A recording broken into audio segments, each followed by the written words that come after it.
this computer. There we go. That should work. Okay. So, welcome back, ladies and gents. Ready for round 2 of GEO 110. This week's lab, you're actually even in a better spot than, Monday's lab, because this lab is pretty straightforward to begin with. Let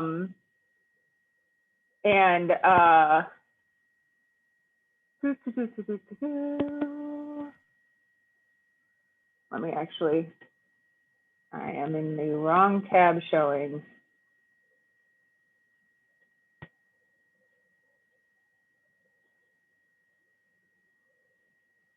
That is the right tab showing. Okay. That'll make it easier to share my screen. All right. So, this is, go ahead and take a look at online labs for this week. So, I mentioned pretty early on in the class that sometimes it says here at the top, labs and field trips are worth 10 points each. Labs will sometimes just be Pearson materials, sometimes 100% homebrew. In other words, it's written by me, sometimes a combination of both. Today's lab is a combination of both. So there's a part A, which gives you an introduction to elements, periodic table, minerals, all that good stuff. And then a part B, and that's by Pearson. And then a part B that is a lab written by me. So part A is worth 7 points and part B is worth 3 points. So it's not like it's a huge number of points. You've got to be like, ah! But okay, there's a dialog box open. Thank you, Microsoft Word. You opened the dialog box.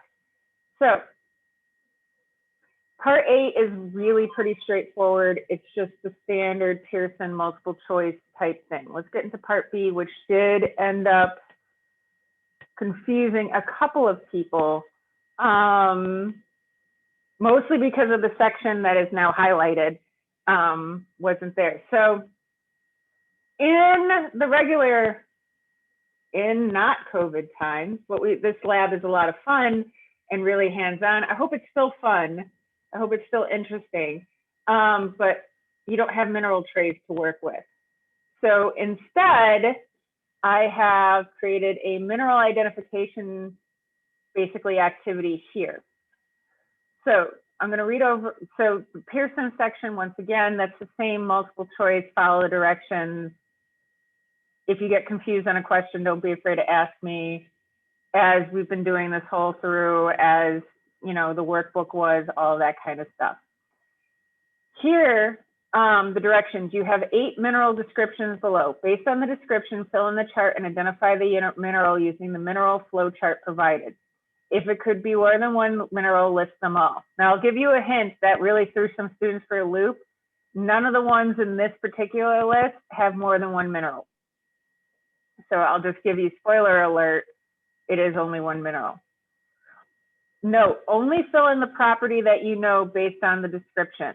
Don't fill in extra properties based on what you learned from your mineral chart.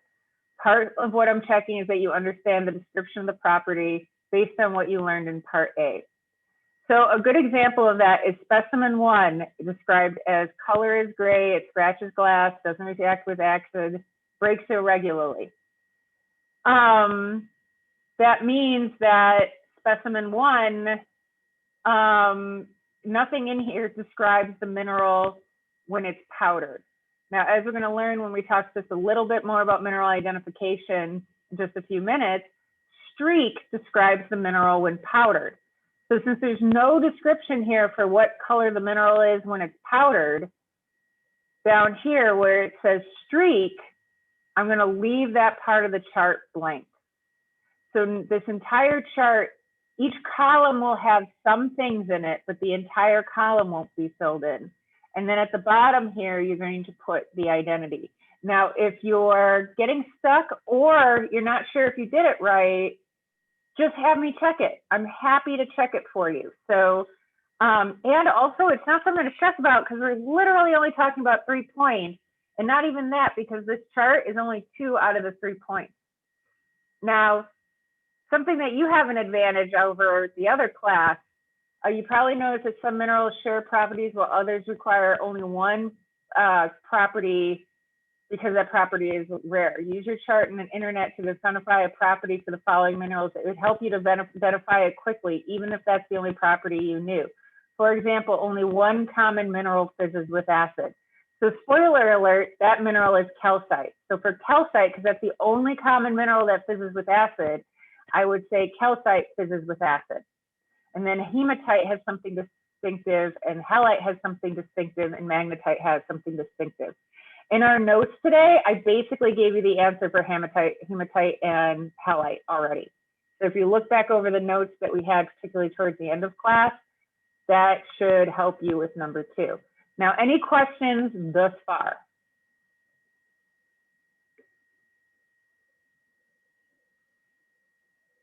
Nope, and I am back. Welcome aboard, Tanner. Let's continue on. Let's talk about how we identify things, identify properties. So one of the things you're going to be using is my illegally downloaded mineral ID chart, Yard Pirates.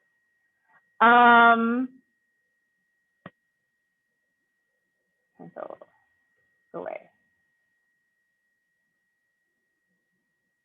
Man, this came out dark.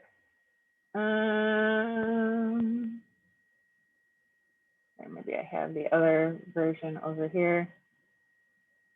Adobe PDF scan. Yeah, it came out a little dark, but that's okay. Let's share screen, Adobe PDF. So this is the mineral chart we'll be using, and this is actually the same mineral chart that I used during the regular class. And it's basically a flow chart. And it's great because this one chart, this isn't every mineral. There's actually more than 40,000 different minerals. But this actually gets you good coverage for the common minerals. So most likely, these are the minerals that you're going to be encountering in the world. The only ones that it's mixing are things like pyroxene and a few other things like that. Everything else, I mean, basically, this is most of the. This would cover you about 80% of the rocks you would ordinarily find, rocks and minerals you would ordinarily find if you actually like went out hiking and looked for rocks. Not everything in my lab, but I have some rare stuff here. So let's talk about how to use this. So this mineral chart is broken up into, you can see right here that it's broken up, it's a flow chart. So at the top, it says metallic minerals, and then non-metallic light dark color, and non-metallic light color. So we're gonna start by understanding what we mean by metallic, and that's a luster, and color, okay? So this is a little unnatural for me because I'm still kind of used to doing this in Blackboard, but we'll run with it. So, or in Collaborate as opposed to. So for this test, we're going to be using these 2 minerals right here, and we're going to be identifying different properties here. So we're going to start with this one right here.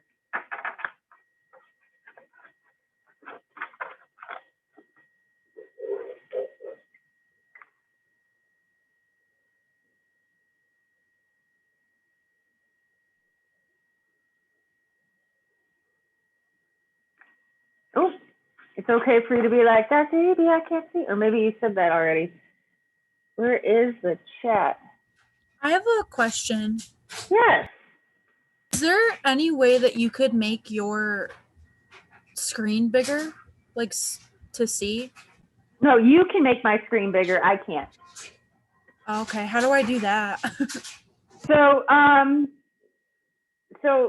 one, you can change the view up in the corner.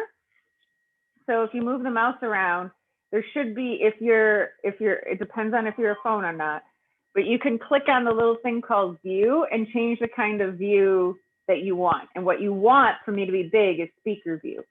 The other way that you can do it is you find me in the little boxes and then double click on me. And that should, awesome, excellent, okay. Glad to help, does that fix it? Yes. Thank you. Double click her thing on Zoom. I like that description. So, and thank you for once again being our tech help, Tanner. We really appreciate that. And Caleb and everybody who's throwing out a solid, because we all have different levels of experience, and yeah, it's good to, we're a team. So team Tuesday Lab, let's get trucking. My little, like, don't look through the back page. Okay, Tuesday Lab. So the two colors we need to, two properties we need to find first are luster and color. So luster is the way light shines on a mineral. And there are two major classifications of luster: metallic, which means like a metal, so it's all metally, and non-metallic, which means, oh, not like a metal. This is why you took geology instead of chemistry. So now, are there more definitions to luster? Yes, there's hundreds of terms for luster, but this will actually get you pretty far, because one of this helps us define is whether or not we're looking at a sulfide metal ore. If it's metallic, it probably is. If it's non-metallic, it probably isn't. Let's talk about color. Color is exactly, and how do we determine it? We look at it. Color, that's another one we determine by just looking at the damn thing, is light reflected off the mineral.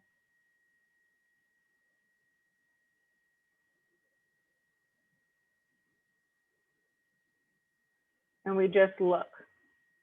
So, big hint, color can be deceiving.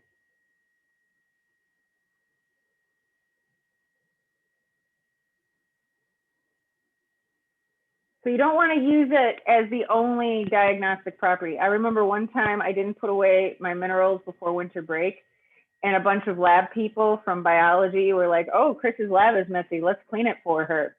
That was super unhelpful, because they just put minerals away where it quote unquote looked like the other minerals. And man, I was finding halite in the calcite drawer and calcite in the halite drawer and quartz in the calcite. I mean, just, and then plagioclase feldspar in the calcite drawer and potassium feldspar in the pink calcite drawer, and pink, it was terrible, because calcite is not good, or calcite color is not a good way to define a mineral, but it can help us narrow us down on a chart. So looking at this Mr. Shiny Shiny, how would you define its luster, and how would you define its color? Man, it is getting evil out there. What is its luster and what is its color? I'm going to have a light later on. I'm still getting my lab set up a little bit set up, so it'll be easier to see. So what is it? Metallic, metallic, metallic. Excellent, Stephen, Kayla. Color maybe like gray or brown. Metallic. It's actually brassy. It's actually gold. It's like gold colored. Okay. They usually say brassy for this particular mineral. So then we go back to our chart. Once again, not the easiest thing. Should I share screen? Ho, ho, ho. Here's our mineral ID chart. Let's share that. So now that I'm looking at my mineral ID chart, I'm looking at it. Oh, the chat's in front of it. Okay. I'm looking at it.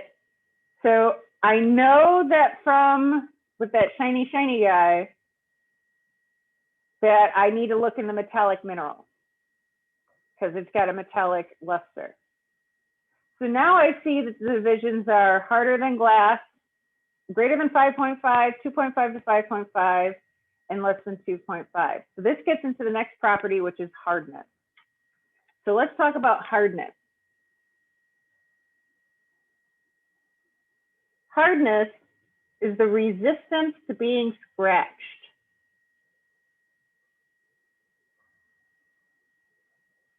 Not 100% intuitive definition on this one because a lot of people mix up hardness and friability.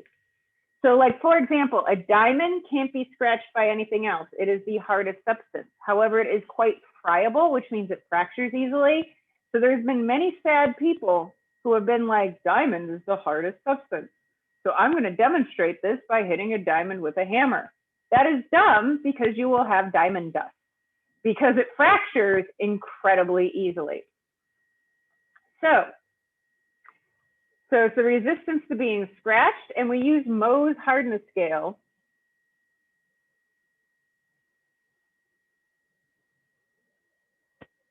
to define the hardness, which is between 1 and 10, with 1 being the softest and 10 being the hardest. So your fingernail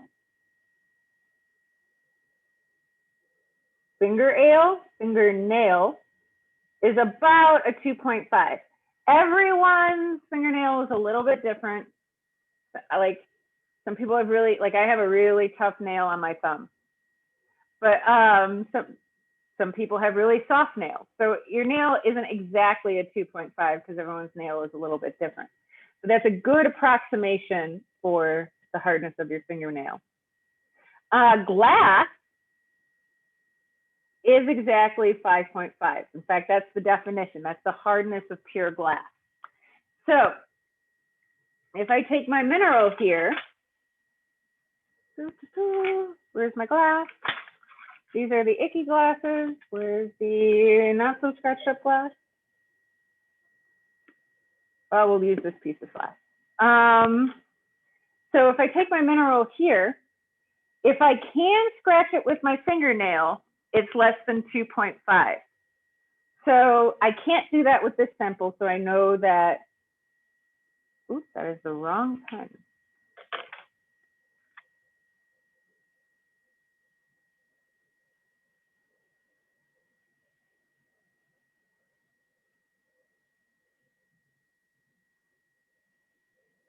That means that it's less than 2.5, not exactly 2.5. We just know that our fingernail is harder than it if my fingernail can scratch it. So that's not true of this particular mineral sample. Now, I can take this mineral sample and I can rub it on a piece of glass, and it's hard to see because there's so much scratching going on here, but I can see that this mineral easily scratches glass. So if it can, if the sample can scratch glass,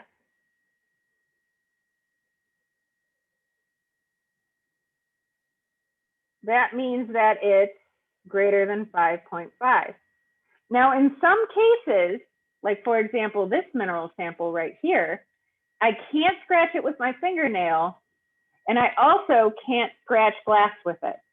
So if I can't scratch it with my fingernail and I can't scratch glass with it, what do you think its hardness is?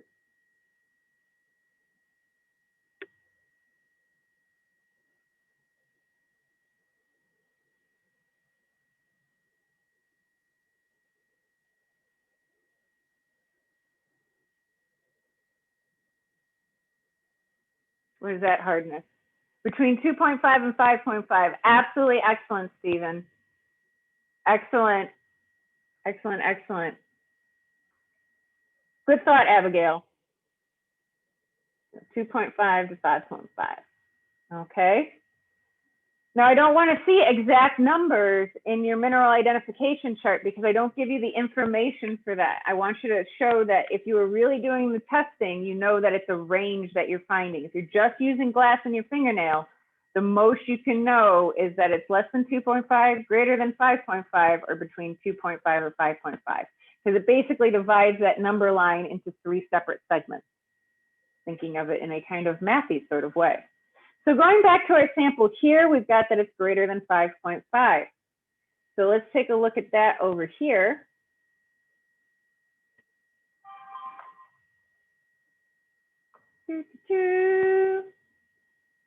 And I will share screen.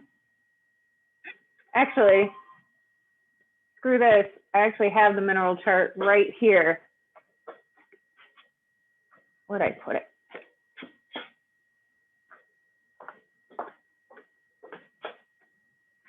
I had the mineral chart right here. How can I lose something? There we go. So this is literally the exact same mineral chart, and I know that because I scanned it.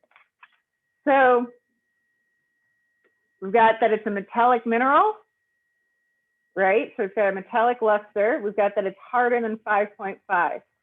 So now we're looking at the list of characteristics, and we see that the next category in the flow chart is streak. So let's make sure that we understand what streak is. Streak is the color of the mineral when powdered. Steak, streak. There we go.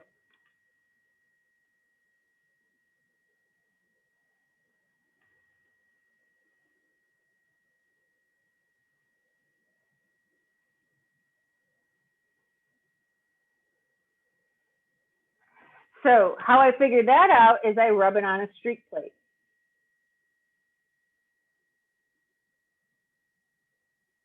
And a streak plate is a really fancy schmancy word for literally, like, what this is a piece of tile.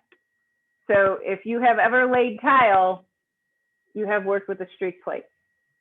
So for my sample over here, my shiny right here, I rub it on here and I notice that the streak is a black color. So going back to my flow chart, it's not red brown. So I know it's not hematite.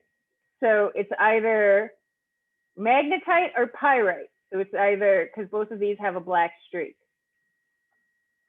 So magnetite is black, magnetic, often granular, whereas pyrite is brass yellow, hardness of 6, generally an aggregate of cubic crystals. Which one is this, black or brassy?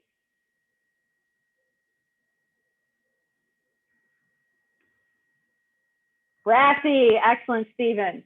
So this guy here is what?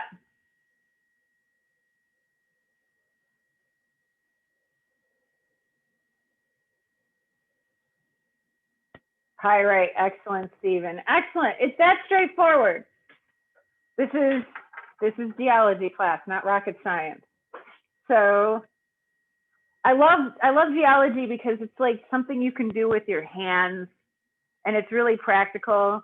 And things like color and hardness are really like definite words. So very nice. So other properties.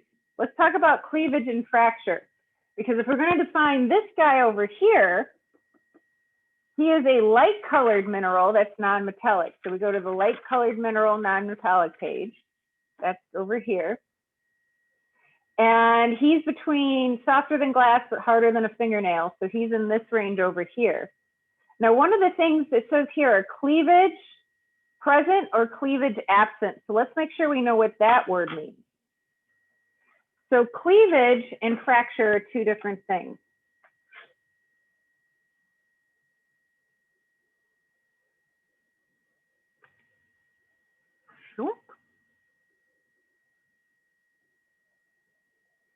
Cleavage and fracture are how the mineral breaks.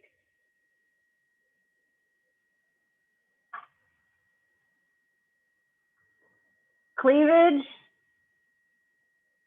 means it breaks evenly. So it breaks with flat faces and often regular angles, although it's not always 90. Like regular doesn't mean that it's always at like perfect 90 degrees, although sometimes it is. Whereas fracture is it breaks irregularly.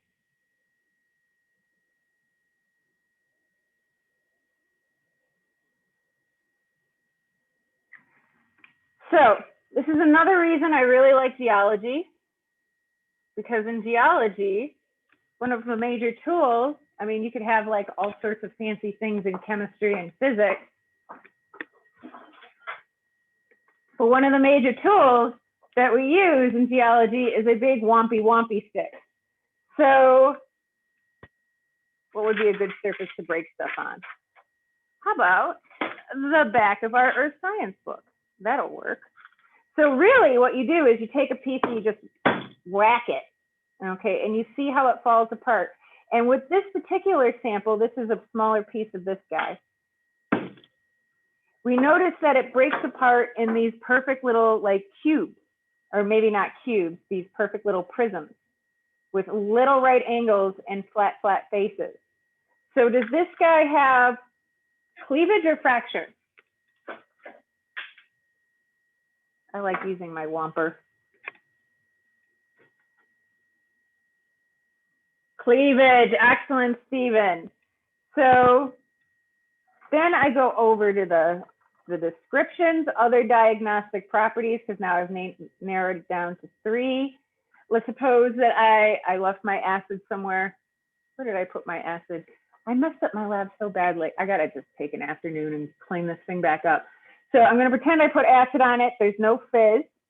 So it can't be calcite, because one of the things, it effervesces with HCl. In other words, it fizzes in acid. Halite has a salty taste. That's very distinctive. So if I lick this guy, I lick him and I discover he's salty. So which one is he? Or she? I'd never asked halite what he's identified. Excellent, and it's halite. Okay. So that is cleavage and fracture. Is there anything else you need for the mineral identification? Nope. Let me look back at last lab's notes. Hardness, cleavage, and fracture. Oh yeah, I forgot to write down. How do you figure out cleavage or fracture? Smashy, smashy.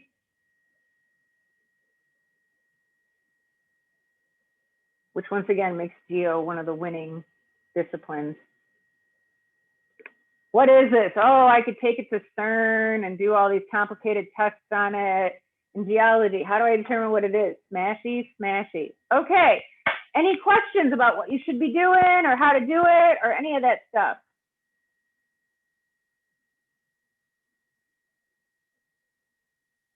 Keep in mind, not every row is going to be used in your table, and not every box is going to be filled in on your table. And some of the properties listed aren't listed on your table, like I didn't put reacts with acid or magnetic, but it is a diagnostic property of some minerals. So if you have questions about the table, don't be afraid to ask me. That's what my job is. If you have no further questions, I'm going to, well, further questions, you didn't have questions. So if you don't have any questions, I'm going to go ahead and turn off the recording, let you guys do your work. If you have questions, then let me know and I will help you with them. Make sense?